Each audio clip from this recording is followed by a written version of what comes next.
Hello and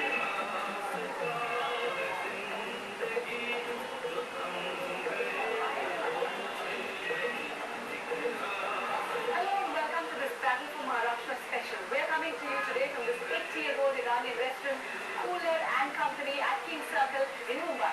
Now this city and its suburbs have been made several promises in the run-up to these elections by our politicians. Better transport infrastructure is one of them. But most of the transport projects are lagging behind their schedule. We've also been promised a load-shedding free state till 2012, but many northern suburbs of Mumbai are still facing daily power cuts. It's quite clear that the infrastructure is insufficient for the lakhs of people migrating to Mumbai every day in search of jobs. And migration has been taken up as an issue for some politicians. I'm your Salama, and here on CNN and IBN, we get the citizens to take up their issues with the politicians.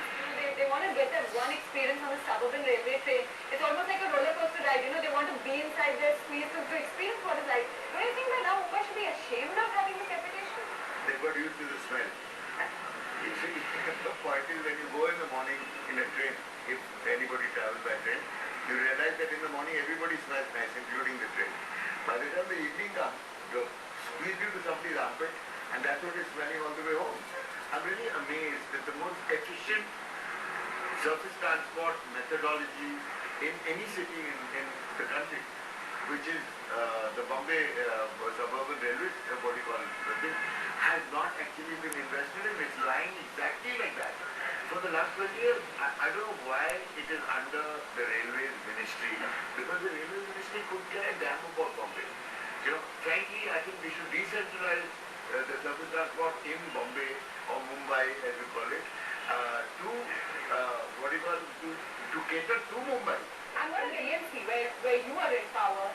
We've seen the condition of the roads. We've got a number of potholes, speed breakers that are not painted, people that are encroaching the roads, and therefore, there are traffic snarls, people are dying. If your government comes into power, how are you going to convince the voter that you will do a better job? We are the only government who has shown the performance and the implementation as far as transport system is concerned. Even in today's agenda and manifesto, we are speaking about BRTS. We are discussing about metro rail. Apart from that, we are discussing about Mumbai Corporation's road.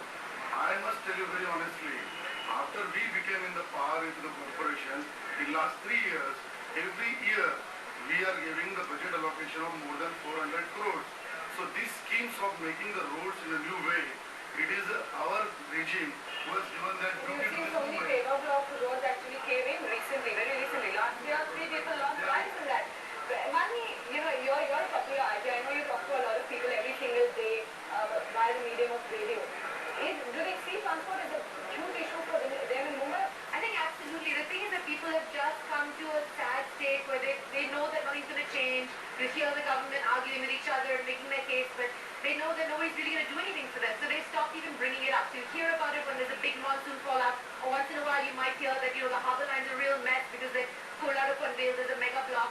Or, they're just living this very desensitized sort of cattle-like life where they're packed in, and it's the biggest issue I feel personally is the fact that it's so unhygienic. It's so, this is supposed to be a world-class city. You walk down the street and you see human feces everywhere. What world-class city will you see, animal and human feces strewn all across the street? A year ago, this agenda was brought up, and since then has been kept alive by the MNS in the city.